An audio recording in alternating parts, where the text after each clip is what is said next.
जय भारत। आज 2 अक्टूबर के दिन विजयदशमी के इस पावन पर्व की सारे राष्ट्रवासियों को ढेर सारी शुभकामनाएं। और आज के इस दिन 2 अक्टूबर के दिन 13 बटालियन सीआरपीएफ ने सेक्टर 43 जहां पे हमारा डेट हेडक्वार्टर है उसके बस स्टैंड पर आज एक महा सफाई अभियान का आयोजन भारतीय संस्कृति ज्ञान संस्थान के साथ मिलकर किया। सारे बस स्टैंड को हमने साफ किया। ये एक ऐसा स्थान है जहां पर बहुत सारी बसें आती और जाती हैं और उन बसों में अलग अलग क्षेत्रों से भारत के नागरिक उनका आवागमन रहता है। इसीलिए हमने इसे चुना ताकि लोगों में ये संदेश जाए कि स्वच्छ भारत अभियान में सीआरपीएफ के रणबांकुरे भी कदम से कदम मिला के राष्ट्रवासियों के साथ हैं।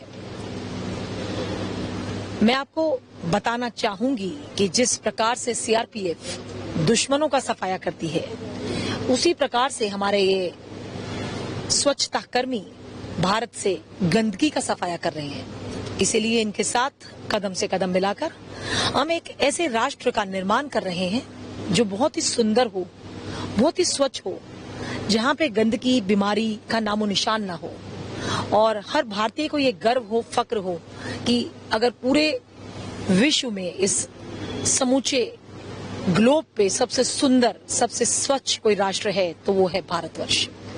तो सीआरपीएफ के रणबांकुरे 13 बटालियन सीआरपीएफ हमेशा माननीय प्रधानमंत्री जी और भारत सरकार के हर अभियान को एक मुहिम की तरह लेते हैं और पूरे तन मन धन संकल्प के साथ उसको ग्राउंड में इम्प्लीमेंट करते हैं। जैसा कि आप देख रहे हैं बैकग्राउंड में ये बसेस, तो बस स्टैंड के ऊपर आज हमने जो सफाई अभियान चलाया, मुझे उम्मीद ही नहीं पूरा विश्वास है कि जनमानस में ये संदेश साफ जाएगा कि स्वच्छ भारत ही श्रेष्ठ भारत है। और सफाई अभियान केवल एक दिन, एक दिवस या एक पखवाड़ा नहीं बल्कि हर दिन, हर पल, हर भारतीय का संकल्प होना चाहिए। जय हिंद, जय भारत। मैं अलग से कोई, जितने भी हमारे स्वच्छता कर्मी हैं उनको हमें न केवल वंदन अभिनंदन करना चाहिए बल्कि उनका अभिषेक भी करना चाहिए। और आज से अच्छा पावन दिन कोई और नहीं हो सकता। 13 बटालियन सीआरपीएफ में जितने भी सफाई कर्मी हैं उन सबको मैंने सम्मानित किया, पुरस्कृत किया। और केवल यही नहीं कि हमने इस बात को सीआरपीएफ तक समा के नहीं रखा बल्कि इस बस स्टैंड पर जितने भी स्वच्छता कर्मी हैं उन सबको, संस्था के लोग जिन्होंने मिलकर इस महा अभियान में अपना भाग लिया, उन सबको मैंने कमांडेंट कार्यालय 13 बटालियन सीआरपीएफ की ओर से गृह मंत्रालय के तत्वाधान में प्रशस्ति पत्र प्रदान किए, जो इनके लिए एक गौरव का विषय है। और जीवन भर जब ये उसको देखेंगे, अपने कार्यालयों में, अपने घरों में लगाएंगे तो इनको ये याद रहेगा कि स्वच्छ अभियान में जो इनका योगदान सीआरपीएफ के साथ मिलके है वो कितना महत्वपूर्ण है। और मैंने देखा कि सच में वो बहुत दिल से खुश थे। उनको एक गर्व की अनुभूति हुई कि कमांडेंट सीआरपीएफ के द्वारा उनको इस प्रकार से सम्मानित किया गया। तो भविष्य में भी हम इसी प्रकार से लोगों को सम्मानित करते रहेंगे, स्वच्छता कर्मियों को और ऐसे महान राष्ट्रभक्तों को जो सीआरपीएफ के साथ मिलकर भारत सरकार की हर मुहिम को आगे बढ़ा रहे हैं। Thank you. जय हिंद, जय Bharat.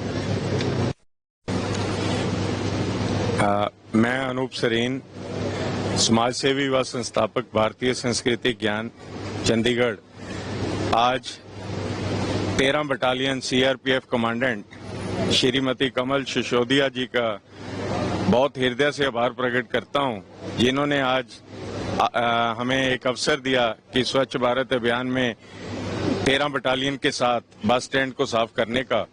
Sector 43 Chandigarh bus stand की अच्छी तरह से सफाई की गई, जिसमें कि सभी सीआरपीएफ के जवान, भारतीय संस्कृति ज्ञान के सभी सदस्य, सफाई कर्मचारी और जनमानस यहां पर जुटा और सभी ने हृदय से श्रीमती कमल सिसोदिया का धन्यवाद किया कि आप इतने अच्छे कार्य कर रही हैं। पार्कों की सफाई, आप मंदिरों की सफाई, आप बस स्टैंडों की सफाई, सबकी जो आप मुहिम को आगे लेके जा रही हैं, तो आप इसी प्रकार भगवान आपको आशीर्वाद दे और आप आगे बढ़ते रहिए। आप समाज में सभी सोशल कार्य कर रही हैं, आप सारी सीआरपीएफ की टीम को मोटिवेट करती हैं और उनको देश प्रगति में आगे बढ़ने में उनका भी एक हाथ है, इसका एक बार बार एहसास दिलाती हैं। तो मैं इनका बहुत हृदय से कृतज्ञता, धन्यवाद और आभार प्रकट करता हूं।